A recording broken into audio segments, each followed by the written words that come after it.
Quando cheguei à concessionária de um amigo do meu marido, vi por acaso o luxuoso automóvel que havia pertencido aos meus pais e que desapareceu depois do meu casamento.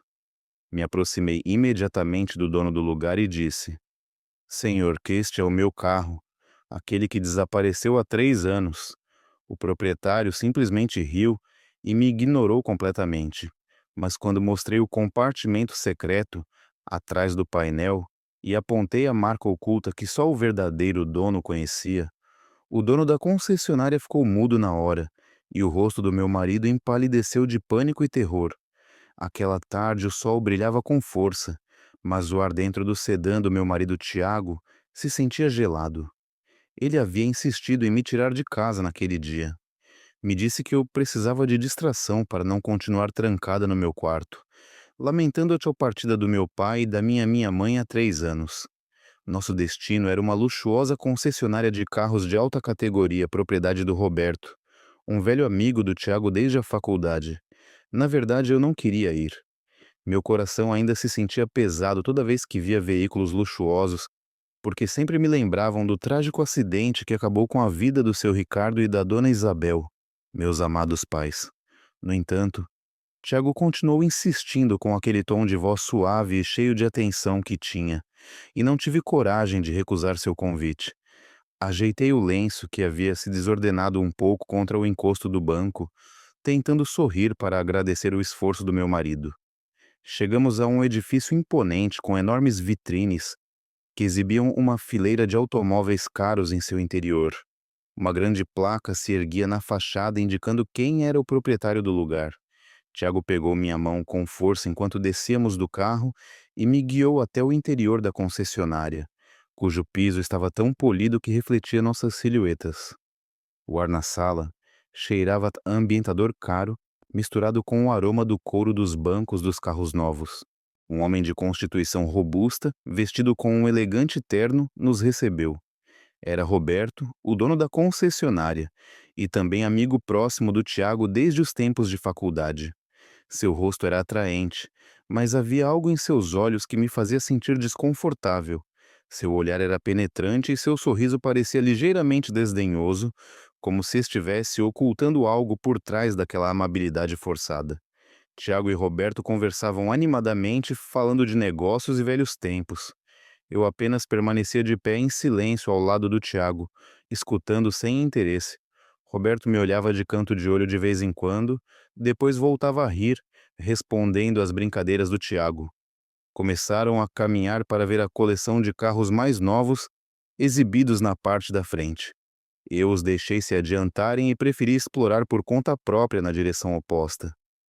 Caminhei lentamente pelo corredor, ladeado por esportivos reluzentes, com minha mente divagando para o passado.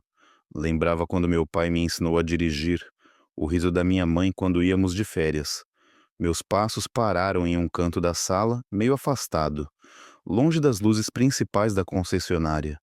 Ali, parcialmente coberto por uma lona empoeirada que havia escorregado, estava estacionado um sedã clássico de cor preta intensa. Meu coração pareceu parar. Minha respiração engasgou na garganta. Eu reconhecia as linhas do design daquele automóvel, a curvatura do capô, a forma distintiva dos faróis dianteiros e as rodas de época, antigas e elegantes. Não era um carro qualquer. Era exatamente o mesmo tipo de veículo que o carro favorito do meu pai, seu Ricardo. O carro que desapareceu misteriosamente depois daquele acidente mortal. A polícia disse que o veículo havia ficado destruído no incêndio e que os restos haviam sido fundidos como sucata, mas eu nunca vi os destroços porque Tiago me proibiu, argumentando que eu sofreria um trauma severo. E agora diante de mim, esse carro se erguia intacto. Minhas pernas tremiam enquanto me aproximava. Minha mão se estendeu para tocar a carroceria fria do veículo. A sensação se espalhou por todo o meu corpo.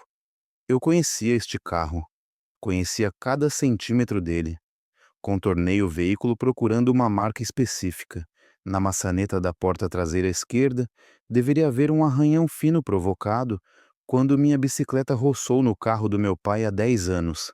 Minha mão apalpou essa maçaneta. O arranhão estava ali, embora mal visível, talvez porque haviam tentado poli-lo. A textura ainda se sentia sob a ponta dos meus dedos. Minhas lágrimas brotaram na hora.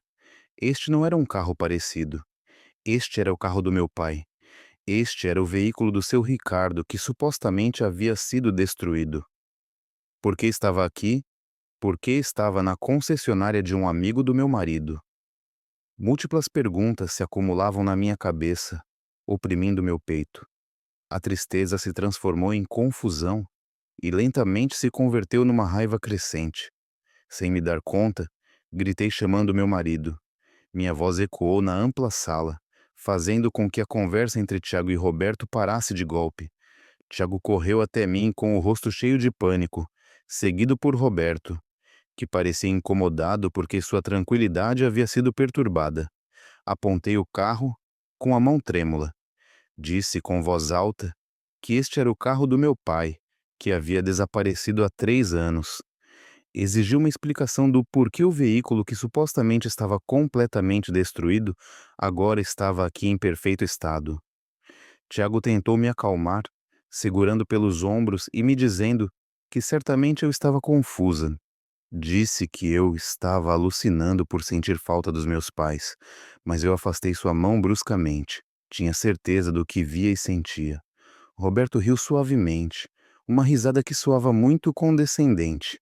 Cruzou os braços sobre o peito e disse com tom casual que era um carro de coleção que acabara de importar do exterior. Disse que havia muitos carros como esse no mundo e que era normal que houvesse semelhanças. Até me chamou de mulher histérica que não sabia nada de automóveis. A atitude arrogante do Roberto fez meu sangue ferver. Ele me achava estúpida. Pensava que eu não reconhecia a herança dos meus próprios pais. Tiago também se pôs contra mim, pedindo para não o envergonhar na casa do amigo dele. O olhar do Tiago, que normalmente era doce, agora havia se transformado num olhar de advertência, como se me ordenasse calar e obedecer. Mas eu não podia ficar calada. Lembrei de um segredo que só meu pai e eu conhecíamos. Um esconderijo secreto dentro daquele carro. Meu pai me havia mostrado uma vez quando limpávamos o veículo juntos. Sem fazer caso da proibição do Roberto, abri a porta do motorista. A porta não estava trancada. O cheiro do interior do carro invadiu meu nariz imediatamente. Cheiro de couro velho misturado com o aroma tênue de um perfume masculino que meu pai costumava usar. Era o aroma do seu Ricardo. Era impossível que eu me enganasse. Tiago tentou me tirar à força, mas eu resisti com todas as minhas forças e me sentei no banco do motorista. Diante do elegante painel de madeira, fiz o que meu pai havia me ensinado. Pressionei o painel de madeira sobre o porta-luvas com um padrão específico de batidas. 2 vezes na extremidade esquerda, uma vez no centro e manter pressionado as da extremidade direita. O velho mecanismo de mola emitiu um suave clique, um som muito familiar aos meus ouvidos. Uma gaveta fina e oculta deslizou lentamente desde a parte inferior do painel. Roberto, que antes sorria com sarcasmo, de repente ficou paralisado. Seu rosto se contraiu. Tiago, que estava de pé ao lado da porta do carro, empalideceu instantaneamente. Seus olhos se arregalaram ao ver a gaveta secreta se abrir. Eles não sabiam disso, só o verdadeiro proprietário sabia. Dentro da gaveta não havia objetos de valor. No entanto, havia algo muito mais aterrorizante. O fundo estava forrado com tecido de veludo cor creme e sobre esse tecido havia uma mancha marrom escura, seca. A mancha era grande e irregular. Meu coração batia muito rápido. Aproximei meu rosto para ver melhor. Era uma mancha de sangue. Sangue que havia anos estava seco. De repente, a memória do acidente voltou a se reproduzir na minha mente. Meu pai morreu por perda de sangue. A polícia disse que meu pai faleceu no hospital. Mas por que havia tanto sangue neste lugar oculto? Se meu pai foi evacuado imediatamente, o sangue não poderia ter se acumulado numa gaveta secreta que estava fechada. Me voltei para Tiago e Roberto com os olhar perdido. Perguntei com voz trêmula: por que há sangue aqui? Por que esconderam este carro? Roberto já não ria. Seu rosto estava vermelho, contendo a raiva e o pânico. Fez um sinal com os olhos para Tiago. O homem que durante todo este tempo havia dormido ao meu lado parecia um estranho cheio de medo. Não respondeu à minha pergunta. Pelo contrário, agarrou meu braço com brutalidade, muito mais bruto do que o normal. Me tirou à força do carro até quase me fazer cair.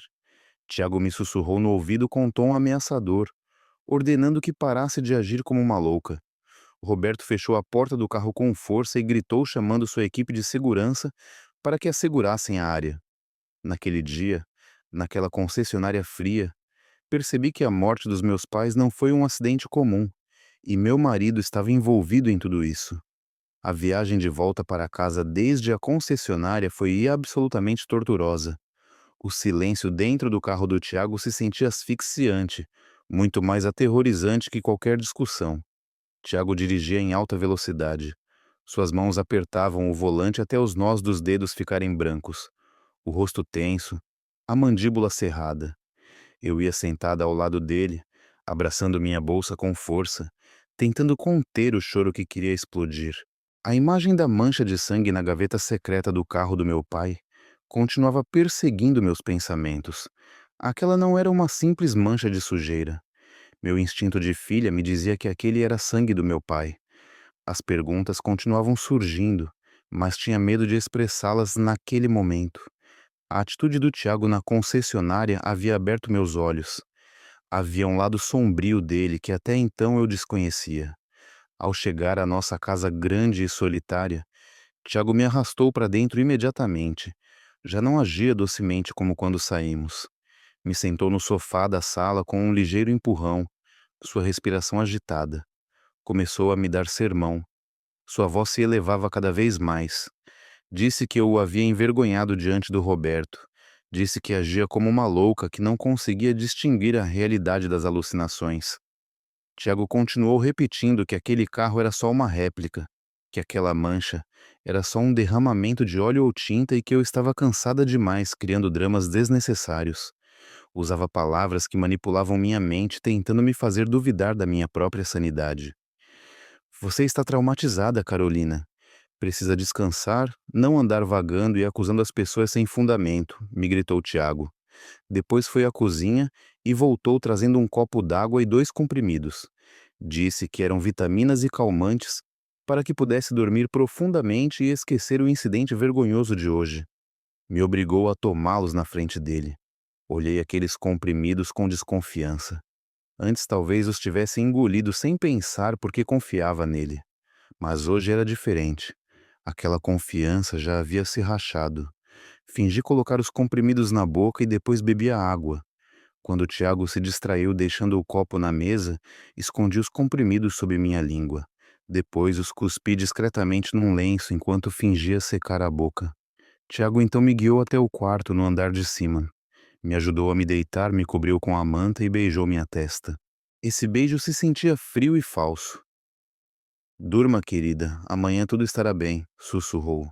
Depois saiu do quarto e fechou a porta. Escutei o som da chave girando do lado de fora. Ele havia me trancado. O medo começou a subir pelo meu corpo, mas junto com ele, minha coragem também emergiu. Não devia ser fraca. Era filha do seu Ricardo e da dona Isabel. Tinha que descobrir a verdade por trás de tudo isso. Esperei alguns minutos até o ambiente ficar completamente silencioso. Me levantei da cama e caminhei na ponta dos pés até meu armário. Na parte mais profunda do armário, guardava uma velha caixa de joias que havia pertencido à dona Isabel. Minhas mãos tremiam enquanto a abria. Dentro, havia um broche antigo em forma de flor de lótus feito de prata. Era o objeto favorito da minha mãe. No entanto, não era o broche que eu procurava. Minha mãe havia me dito uma vez que este broche tinha uma função dupla. A parte traseira de uma das pétalas podia deslizar.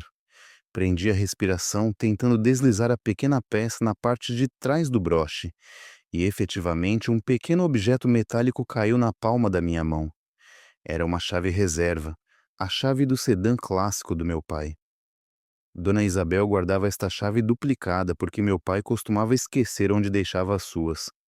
Esta chave tinha uma forma muito única e uma gravação do logo do fabricante que era distintiva, impossível de duplicar numa réplica qualquer. Apertei essa chave com força. Se esta chave encaixasse no carro da concessionária do Roberto, essa seria uma prova irrefutável de que aquele carro era efetivamente propriedade do meu pai. E se aquele carro era do meu pai, significava que Tiago e Roberto haviam mentido enormemente sobre a destruição do veículo há 3 anos. O fato de eu ter esta chave me fez perceber que não estava louca. Minha memória estava correta.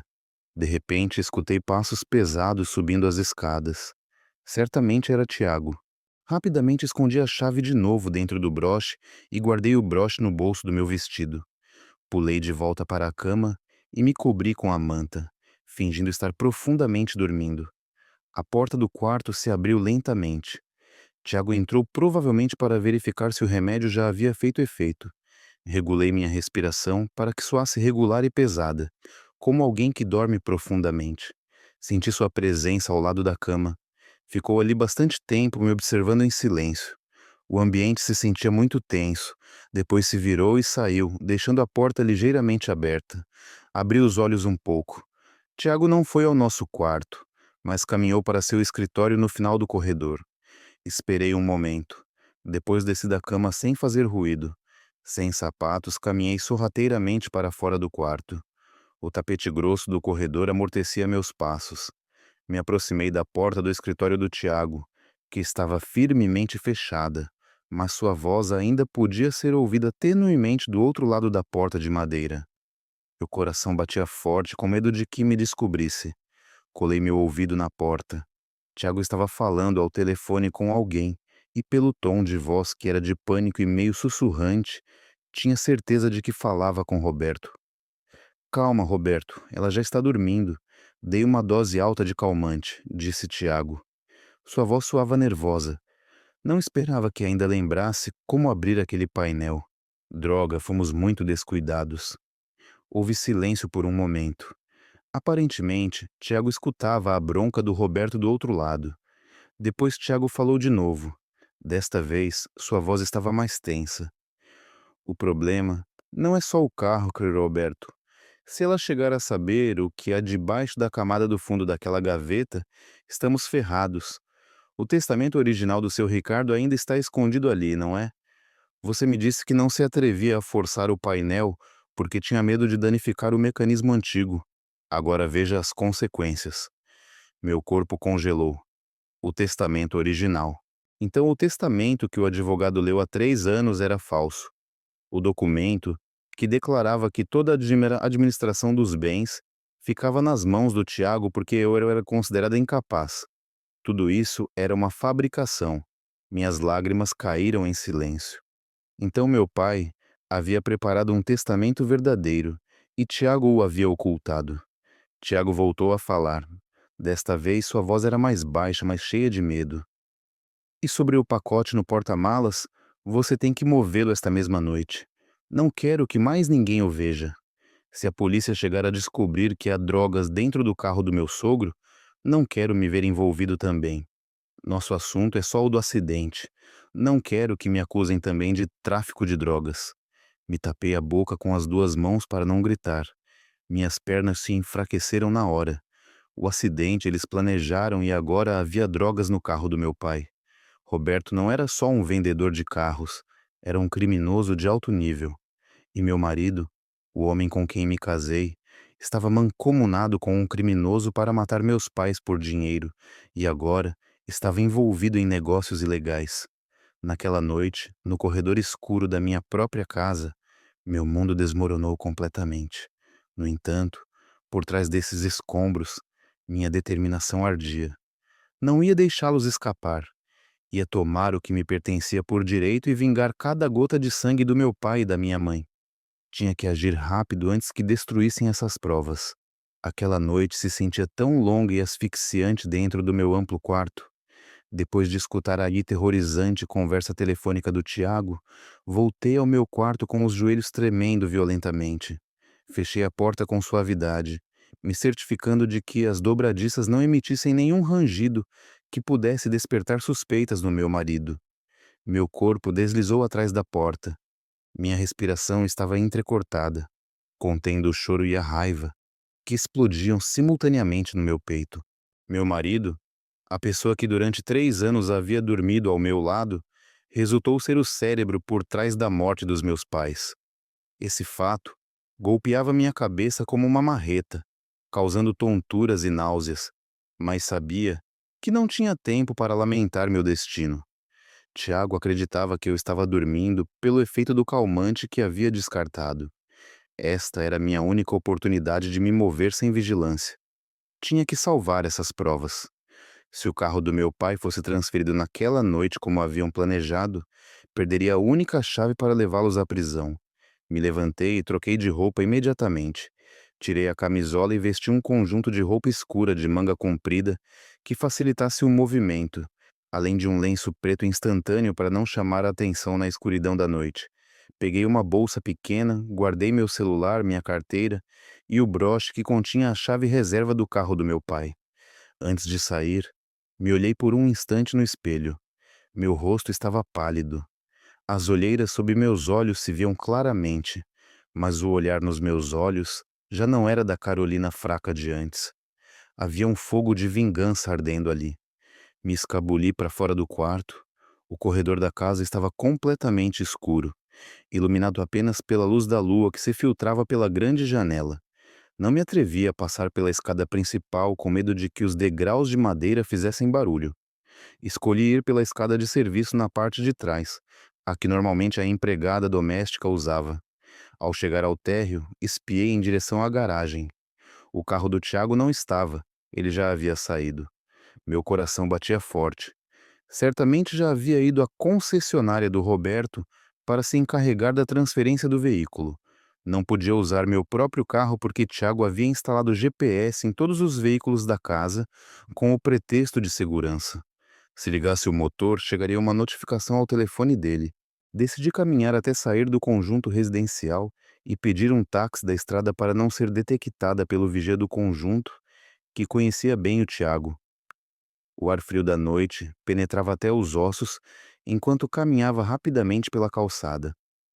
Cada som de grilos ou roçar de folhas me punha em alerta, temendo que Tiago aparecesse de repente e me visse. Depois de conseguir um táxi, pedi ao motorista que me deixasse na rua de trás da concessionária do Roberto, na zona de depósitos que era solitária e com pouca iluminação. Essa localização era descuidada e escura em contraste com a parte da frente da concessionária, que era luxuosa e brilhante. Depois que o táxi foi embora, fiquei sozinha atrás de um poste de luz observando o grande edifício.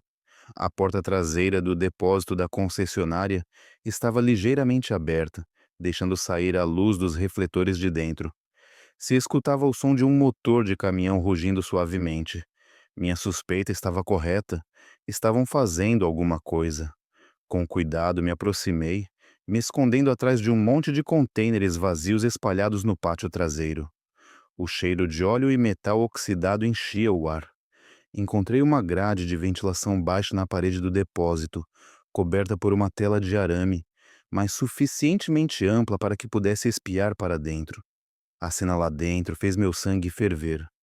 No meio do amplo depósito, o sedã clássico do meu pai estava sendo enganchado com correntes de metal, pronto para ser subido com um grande caminhão-container que havia estacionado de ré até ficar dentro do depósito. O carro se via tão majestoso, mas tão triste como um prisioneiro sendo transferido para outra prisão. Ao lado do caminhão, estavam duas figuras que eu conhecia muito bem, Tiago e Roberto. Pareciam estar discutindo seriamente. Tiago se via inquieto, caminhando de um lado para outro enquanto secava o suor da testa de vez em quando, embora o ar da noite fosse bastante frio. Roberto estava de pé com calma, fumando um cigarro, apontando de vez em quando para o carro e dando ordens a vários dos seus homens corpulentos. Tirei meu celular, desliguei o flash e comecei a gravar o evento desde a grade de ventilação. Minhas mãos tremiam, mas me esforcei para segurar o telefone o mais firme possível, para que a imagem não saísse borrada. Podia escutar suas vozes com bastante clareza, porque a ventilação estava conectada diretamente à área onde estavam parados. Roberto riu alto. O som da sua risada ricocheteou nas paredes do depósito. Deu tapinhas no ombro do Tiago com brutalidade. Roberto disse ao Tiago que ele era covarde demais. Garantiu que o carro chegaria seguro ao porto e seria enviado para fora do estado naquela mesma noite. Roberto disse que o comprador de lá não se preocuparia com os papéis ou a história do carro. O importante era que a mercadoria chegasse. Desmontariam o interior lá para tirar o pacote escondido. Tiago então entregou uma grande bolsa esportiva preta ao Roberto. Roberto a abriu um pouco e pude ver montões de dinheiro em espécie dentro. Certamente era dinheiro da venda de ativos ou poupanças do Tiago, que ele havia estado ocultando de mim todo esse tempo. Tiago implorou ao Roberto que se certificasse de que o testamento dentro do painel fosse destruído assim que o carro chegasse ao seu destino. Não queria correr riscos. Roberto apenas assentiu com um sorriso astuto e fechou a bolsa de novo. Aquela cena ficou gravada claramente no meu telefone. Provas de transação ilegal, provas de transferência de evidência e provas da sua conspiração. Queria gritar e confrontá-los naquele mesmo momento, mas meu senso comum me deteve. Se saísse agora, era só uma mulher fraca contra um sindicato de criminosos. Poderiam me matar ali mesmo e se desfazer do meu corpo sem deixar rastro. De repente, um dos homens do Roberto virou para a ventilação onde me escondia. Parecia ter escutado o som do meu sapato roçando acidentalmente o cascalho. O homem caminhou se aproximando da parede. Meu coração quase saiu do peito. Me abaixei imediatamente, prendi a respiração e colei meu corpo contra o muro frio de concreto. Os passos do homem se aproximavam cada vez mais. Fechei os olhos rezando no meu interior, suplicando a proteção de Deus. Se me visse, minha vida acabaria. Os passos pararam bem do outro lado da parede onde eu estava. Um silêncio de vários segundos que se sentiu como uma eternidade. Depois escutei a voz do Roberto chamando seu homem para que subisse ao caminhão imediatamente. O homem se virou e se afastou correndo. Exalei um longo suspiro. O suor frio encharcava minhas costas. Espiei mais uma vez. O carro do meu pai já havia entrado completamente no contêiner do caminhão. A porta de metal do contêiner se fechou com estrondo, encerrando todos os segredos dentro. O caminhão começou a se mover lentamente, se afastando do depósito. Me senti desesperada vendo a herança do meu pai ser levada, mas pelo menos tinha esta gravação. Esperei até Tiago e Roberto entrarem de novo na área de escritórios da concessionária. Depois, corri o mais rápido que pude, me afastando da área do depósito em direção à estrada. Naquela noite, não voltei para casa. Decidi ir ao único lugar seguro onde vivia alguém que antes era odiado pelo Tiago, mas em quem meu pai confiava plenamente. Fui à casa do seu Bernardo, o velho advogado da nossa família. Nas primeiras horas da madrugada, bati na porta da casa do seu Bernardo, com mãos trêmulas. A casa de estilo colonial antigo parecia silenciosa. Levou vários minutos até a luz da varanda se acender e a porta de madeira de carvalho se abrir. Seu Bernardo estava ali de pé com o rosto surpreso, ainda vestido com seu pijama. Parecia que acabara de acordar para rezar. Ao ver meu estado deplorável com os olhos inchados e a roupa completamente preta, imediatamente entendeu que algo ruim havia acontecido. Sem fazer muitas perguntas, me convidou a entrar. Na sua sala cheia de estantes com velhos livros de direito, contei tudo. Falei sobre a descoberta do carro na concessionária, o sangue no painel, a conversa do Tiago que havia escutado, até a gravação de vídeo que acabara de fazer no depósito traseiro. Seu Bernardo escutou atentamente. Seu rosto enrugado de ancião foi endurecendo gradualmente, contendo a raiva. Suas mãos se apertaram sobre a mesa de madeira. Quando terminei de contar, ele exalou um suspiro cheio de arrependimento e culpa. Me olhou com olhos lacrimejantes. Seu Bernardo admitiu que todo esse tempo também havia suspeitado, mas nunca teve provas sólidas para agir. Contou que depois da morte do meu pai e da minha mãe, Tiago cortou imediatamente o acesso do seu Bernardo a todos os documentos da empresa e dos bens familiares. Tiago usou outro advogado, um que podia pagar para se encarregar dos falsos documentos de herança. Seu Bernardo se sentia fracassado em proteger o encargo do seu amigo, seu Ricardo. Naquela mesma manhã, depois que o sol saiu, começamos a trabalhar. Seu Bernardo me levou ao escritório do seu escritório legal privado, localizado ao lado da casa principal. Desenterrou velhos arquivos que havia guardado em segredo, arquivos sobre o acidente do meu pai. Me mostrou uma cópia do relatório policial de há 3 anos. Ali estava escrito que a causa do acidente foi uma falha nos freios, devido às condições escorregadias da estrada, e que o carro se incendiou completamente depois de bater na barreira de contenção. O relatório estava assinado por um oficial que posteriormente foi demitido por casos de suborno.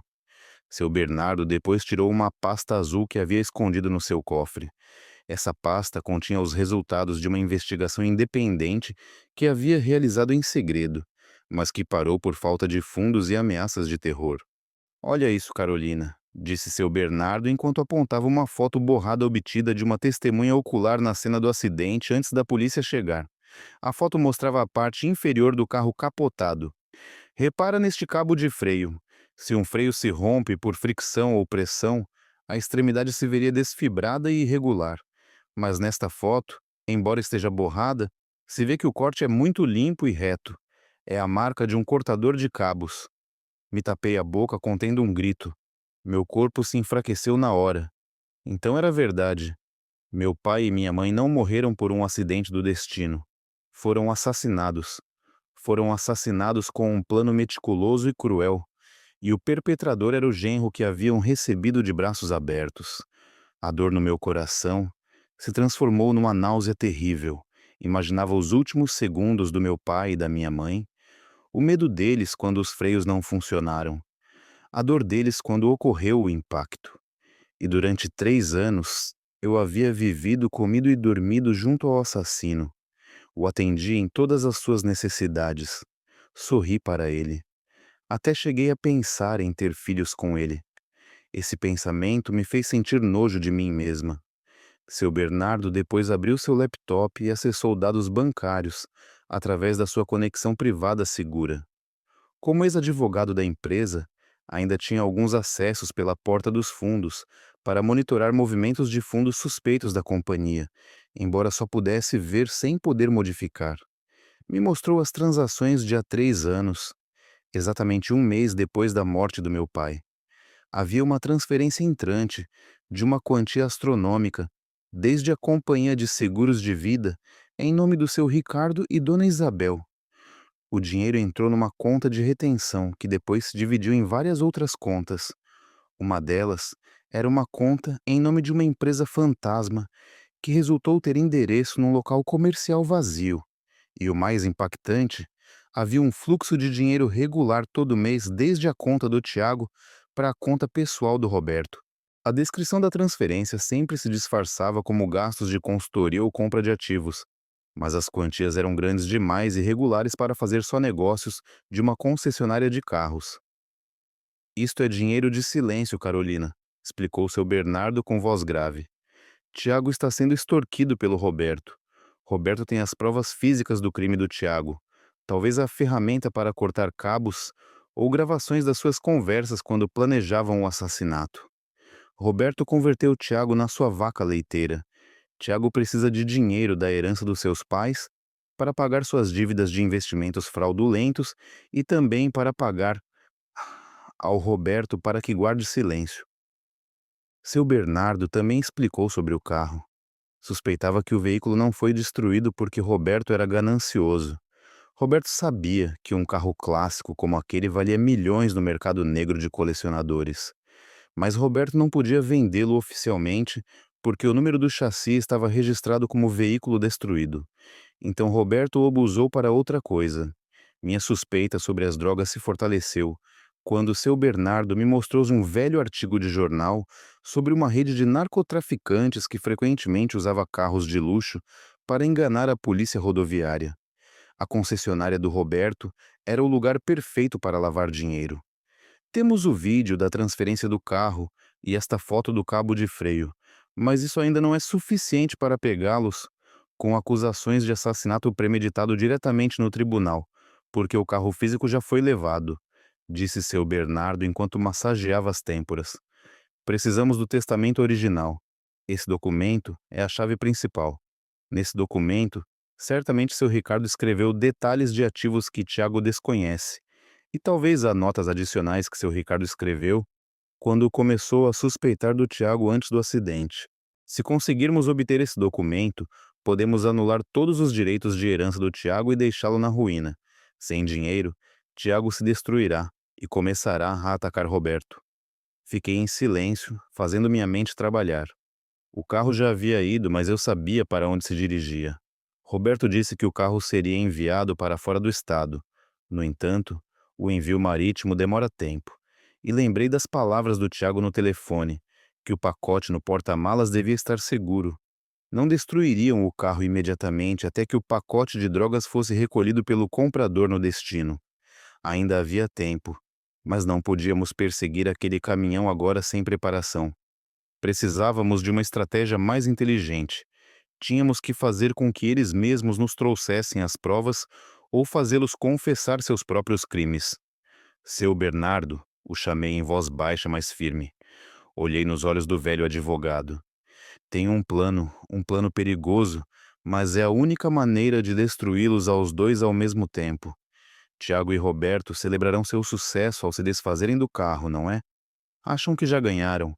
Acham que sou uma mulher tonta, traumatizada e louca. Vou aproveitar isso. Vou voltar para casa agora antes que Tiago perceba que saí. Vou fingir que o de ontem na concessionária foi só o efeito da minha histeria. Vou pedir perdão.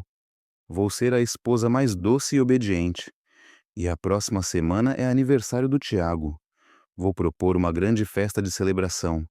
Vou sugerir que a festa seja feita na concessionária do Roberto como sinal do meu pedido de desculpas e para estreitar laços. Nessa festa, diante de todos os sócios de negócios e amigos, vamos revelar tudo. Vamos preparar uma armadilha da qual não poderão escapar. Seu Bernardo ficou em silêncio por um momento, avaliando meu plano. Depois, lentamente assentiu. Muito bem. Se é isso que você quer, te apoiarei completamente. Tenho um conhecido, um detetive particular especialista em tecnologia chamado Eric. Ele pode te ajudar a instalar microfones e câmeras ocultas. Vamos jogar o próprio jogo deles e nos certificaremos de que percam rotundamente. Naquela manhã voltei para casa de táxi. Me esgueirei pela porta traseira que havia deixado sem chave de propósito. Voltei ao meu quarto, troquei para minha roupa de dormir e me deitei exatamente 5 minutos antes de escutar o carro do Tiago entrando na garagem. Quando o Tiago abriu a porta do quarto para verificar, fingi estar acordando agora. Esfreguei os olhos e o olhei com uma expressão confusa e inocente. Tiago, querido, que horas são? Desculpa. Dormi muito profundamente, disse com tom carinhoso. Tiago me olhou com suspeita por um momento, depois exalou com alívio. Acreditou que seu calmante havia funcionado. Não sabia que a esposa que considerava fraca acabara de preparar a corda para o seu pescoço. O jogo da vingança acabara de começar. Naquela manhã, o sol brilhava através das cortinas do nosso quarto, criando linhas de luz sobre o piso frio de madeira. Acordei mais cedo que o habitual, ou mais exatamente, não havia realmente dormido em toda a noite. Meus olhos se sentiam quentes e pesados, mas minha mente estava afiada como uma navalha. Olhei o rosto do Tiago, que ainda dormia ao meu lado. Aquele rosto se via tão tranquilo, tão inocente, como se não houvesse um grande pecado escondido sob sua pele. Era difícil acreditar que as mãos que frequentemente acariciavam meu cabelo eram as mesmas que haviam danificado os freios do carro do meu pai e causado a morte dos meus dois genitores. A repugnância subia até minha garganta, me fazendo querer vomitar, mas engoli aquela amargura de novo. Tinha que ser forte. A partir de hoje, já não era a Carolina Chorona. Era uma atriz que interpretaria o melhor papel da sua vida para destruí-los. Me levantei lentamente, tomei água para as abluções e realizei a oração do amanhecer. Na minha prostração, supliquei força e proteção divina para o perigoso plano que ia executar. Quando terminei, fui à cozinha e preparei o café da manhã favorito do Tiago. Ovos mexidos com pão torrado, exatamente como sempre pedia. O aroma das especiarias encheu a casa, criando a ilusão do calor de um lar normal. Quando Tiago desceu as escadas com cara de sono e o cabelo despenteado, o recebi com um amplo sorriso, um sorriso que arrumei cuidadosamente para que parecesse sincero, embora meu coração estivesse chorando. Tiago parecia surpreso de me ver já ocupada na cozinha com o rosto alegre. Se aproximou com cautela, seus olhos esquadrinhando, procurando sinais de histeria ou raiva residual do dia anterior. O cumprimentei com doçura e pedi perdão imediatamente. Disse que lamentava muito o que passou ontem na concessionária. Inventei uma história dizendo que havia esquecido de tomar meu remédio regular do médico durante vários dias. Então, minhas emoções se tornaram instáveis e aquelas alucinações voltaram a aparecer. Disse que me sentia muito envergonhada de ter acusado o Roberto e de tê-lo feito ficar mal diante do seu amigo. Tiago me olhou longamente, tentando encontrar mentiras nos meus olhos, mas eu devolvi o olhar com uma expressão cheia de arrependimento e submissão. Lentamente, a tensão nos ombros do Tiago se dissolveu. Exalou aliviado e depois me abraçou forte. Disse que me perdoava e me pediu para ser mais disciplinada com meus remédios. No seu abraço, prendi a respiração, prendi o impulso de me revelar. Havia mordido a isca. Acreditava que havia conseguido controlar sua fraca esposa. Enquanto tomávamos café, comecei a lançar a segunda fase do meu plano. Com um tom entusiasmado, lembrei de Tiago que a próxima semana era seu aniversário de 32 anos. Propus a ideia de celebrar com uma grande festa. Argumentei que esta festa não era só para celebrar seu aniversário, mas também um momento para Tiago expandir sua rede de negócios, convidando importantes colegas. Além disso, disse que esta era a melhor maneira para eu me desculpar oficialmente com Roberto e reparar a relação que havia se danificado ontem. O rosto do Tiago se iluminou imediatamente. Sua natureza narcisista e sedenta de reconhecimento se sentiu tocada. Adorava ser o centro das atenções. Concordou com a ideia e até sugeriu que a festa fosse feita na concessionária do Roberto, porque o lugar era amplo, luxuoso e poderia mostrar ao mesmo tempo o sucesso da sua conexão amigável. Naquela tarde, depois que Tiago saiu para trabalhar, saí de casa imediatamente. Não fui ao médico, como havia dito ao Tiago, mas a uma pequena cafeteria nos arredores da cidade com poucos clientes. Ali, seu Bernardo já me esperava junto com um jovem. O jovem se chamava Eric. Sua aparência estava longe da imagem de detetive dos filmes. Vestia uma camiseta simples, jeans rasgados nos joelhos e um boné ao contrário. Diante dele havia um laptop aberto mostrando fileiras de código complexo. Seu Bernardo me apresentou ao Eric. Resultou que Eric era um especialista em tecnologia da informação, que havia ajudado seu Bernardo a resolver um grande caso de corrupção há alguns anos. Eric me olhou com simpatia e depois foi direto ao ponto técnico. Elaboramos um plano de espionagem. Eric tirou vários dispositivos pequenos do tamanho de um botão de camisa. Eram microfones e rastreadores de localização de alta tecnologia. Eric explicou que tínhamos que instalar esses dispositivos em dois lugares-chave, no corpo do Tiago e no escritório particular do Roberto na concessionária. O desafio era como instalá-los sem ser descobertos. Me comprometi a colocar o dispositivo no paletó de trabalho do Tiago, mas para o escritório do Roberto era muito mais difícil porque Roberto protegia muito a privacidade do seu quarto. Eric então deu uma ideia brilhante. Como a festa se celebraria na concessionária, certamente se precisariam de preparativos de decoração e catering. Eric se disfarçaria como parte da equipe do fornecedor de decoração para festas que eu contrataria. Dessa maneira, poderia entrar legalmente na concessionária e procurar uma oportunidade para se esgueirar no escritório do Roberto. 2 dias depois, executamos esse plano. Convidei Tiago para fazer um reconhecimento do local da festa na concessionária do Roberto. Desta vez cheguei com um sorriso amável e levando um presente de comida para Roberto como sinal de paz. Roberto nos recebeu com uma atitude falsamente amável, embora ainda pudesse ver o brilho de desprezo nos seus olhos. Estava contente porque seu ego estava satisfeito ao ver que a esposa louca do seu amigo, agora, se curvava diante dele. Enquanto Tiago e Roberto estavam ocupados provando da comida que havia levado no vestíbulo da frente, Eric e sua falsa equipe de decoração começaram a trabalhar medindo a sala. Intencionalmente, desviei a atenção do Roberto fazendo muitas perguntas sobre a distribuição do cenário e a iluminação, enchendo-o de elogios vazios sobre o quão luxuosa era a concessionária.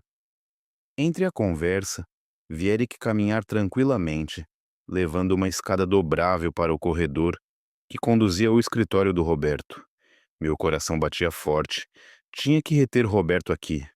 Fingi derramar minha bebida sobre a roupa do Tiago, causando um pequeno alvoroço que captou a atenção de todos, incluindo Roberto e a equipe de segurança. Naquele momento, Eric conseguiu se esgueirar no escritório do Roberto, cuja porta estava ligeiramente aberta porque a equipe de limpeza acabara de sair. Eric só precisou de menos de 3 minutos. Instalou um microfone debaixo da mesa do Roberto e uma microcâmera na estante de livros que dava diretamente para o cofre de aço no canto da sala. Quando Eric se reuniu de novo com a equipe de decoração, finalmente pude respirar tranquila. A primeira missão foi um sucesso. Naquela noite em casa, me sentei sozinha no banheiro com fones conectados ao meu ouvido cobertos pelo meu lenço. Eric havia conectado a frequência do microfone a um aplicativo especial no meu telefone, disfarçado de aplicativo de calculadora. Escutei um som de estática. Depois se ouviram as vozes do Roberto e Tiago conversando no escritório do Roberto. Depois do horário de fechamento, suas vozes se escutavam claras. Sua conversa fez meu sangue ferver e, ao mesmo tempo, me deu satisfação porque minhas suspeitas estavam corretas. Sua esposa realmente já se curou ou só finge ser tonta? Perguntou a voz grave do Roberto. Já está sob controle, Roberto. O calmante a deixa lenta. Além disso, já pediu perdão. Não, é só uma dona de casa comum. Não tem coragem para nos enfrentar, respondeu Tiago rindo com desprezo. Ao escutar isso, minhas mãos se fecharam até as unhas se cravarem nas palmas. Só espera, meu querido marido, pensei. A conversa continuou para temas mais sérios. O carro já está seguro no depósito de trânsito do porto. Amanhã à noite sai o navio. Uma vez que os compradores do outro estado recolham o pacote de droga, o carro será prensado e convertido em sucata. A evidência física desaparecerá para sempre, disse Roberto. Depois se escutou o som de uma cadeira se movendo. Mas lembra, Tiago, sua cota deste mês ainda não está paga. Não pense que porque o carro já foi, pode se relaxar. Tranquilo, Roberto. Depois desta festa de aniversário, vou liquidar outro depósito da Carolina. Preciso da assinatura dela. E como agora se sente culpada, será fácil pedir para ela assinar qualquer documento, respondeu Tiago. Por falar nisso, a evidência que guardo, a ferramenta para cortar cabos e o testamento original do seu Ricardo, que tirei do painel antes de carregarem o carro, está segura? Está segura no meu cofre traseiro. A combinação só eu sei e a troco toda semana. Ninguém poderá abri-lo a menos que eu morra. Essa é minha garantia de aposentadoria, Tiago. Enquanto eu tiver isso, você continuará sendo meu caixa eletrônico. A risada do Roberto explodiu, seguida da risada forçada e oca do Tiago. Desliguei a gravação com mãos trêmulas. Esta informação era inestimável. A evidência física do assassinato, a ferramenta para cortar cabos e o testamento original agora estavam no cofre do escritório do Roberto, e o carro do meu pai ainda estava no porto esperando para o navio de amanhã à noite. Isso significava que a festa de aniversário do Tiago amanhã à noite era nosso último prazo. Tínhamos que obter o conteúdo daquele cofre durante a festa antes que destruíssem o carro do meu pai e antes que Tiago drenasse o resto do meu patrimônio. Nosso plano tinha que se converter numa operação de captura. Naquela noite não consegui dormir. Não por medo, mas pela adrenalina que inundava meu corpo. Olhava o teto do quarto, imaginando os rostos do meu pai e da minha mãe. Amanhã à noite, a justiça finalmente seria servida. Papai e mamãe consegui. A noite da festa chegou. A concessionária de carros do Roberto havia sido transformada num majestoso salão de festas. Foram adicionadas lâmpadas de cristal pendentes, tecidos de seda caíam cobrindo as paredes de concreto, e um pequeno palco para a música acústica se erguia num canto da sala. Os carros luxuosos foram movidos para os lados, deixando um amplo espaço no centro para os convidados. Os convidados começaram a chegar. Eram sócios de negócios do Tiago, colegas do Roberto, na sua maioria com rostos rudes, embora vestidos com ternos caros, além de alguns parentes distantes que raramente vias. Todos sorriam, riam e se cumprimentavam. Mas para mim tudo isso era um cenário de teatro. Todos levavam máscaras de amabilidade cobrindo suas próprias hipocrisias. Aqui, no meio desta falsa opulência, ia executar a sentença para quem havia destruído minha vida. Me coloquei ao lado do Tiago perto da entrada, recebendo os convidados. Levava um elegante vestido longo azul marinho, com um lenço combinando que caía cobrindo meu peito. Minha maquiagem estava impecável, mas firme, ocultando o cansaço nos meus olhos. Tiago estava muito bonito com seu terno preto caro.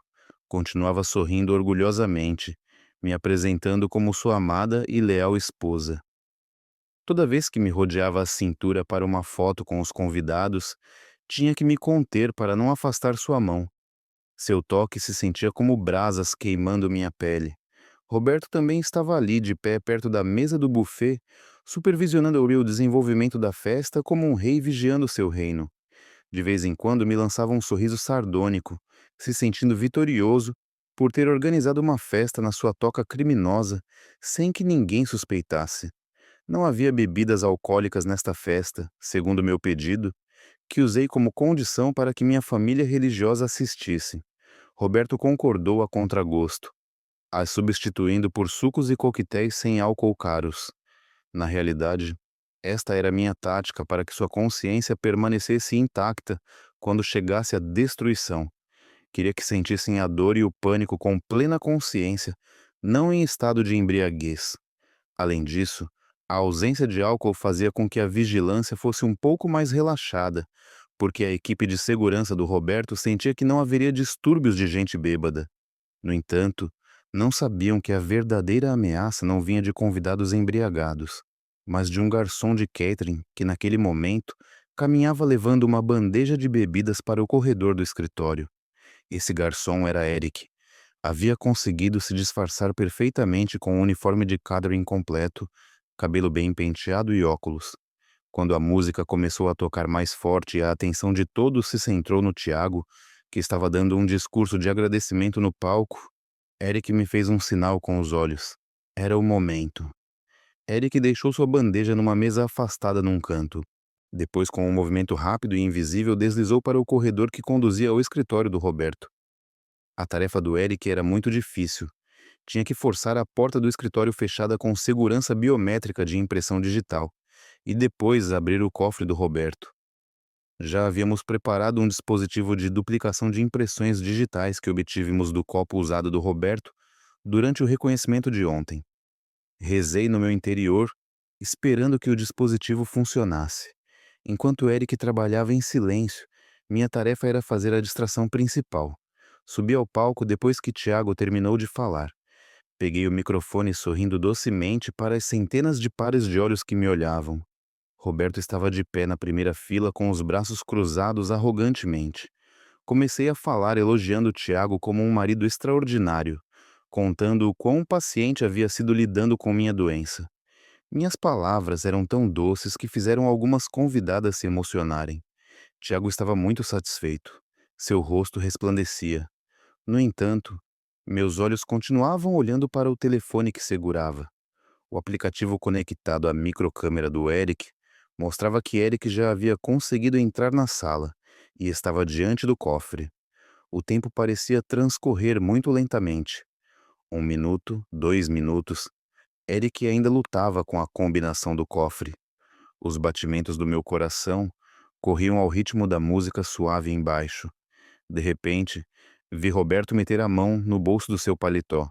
Tirou seu telefone e franziu a testa. Seu sistema de segurança inteligente provavelmente havia enviado uma notificação de que havia atividade dentro do seu escritório. O rosto do Roberto mudou de relaxado para alerta. Olhou ao redor. Depois seus olhos se fixaram no corredor do escritório. Começou a recuar, a ponto de se afastar da multidão. Isto era grave. Se Roberto fosse lá agora, surpreenderia Eric e provavelmente o mataria na hora. Tinha que fazer algo drástico. E como presente especial para meu marido, disse com voz forte através do microfone: quero convidar seu melhor amigo, o senhor Roberto, para subir ao palco.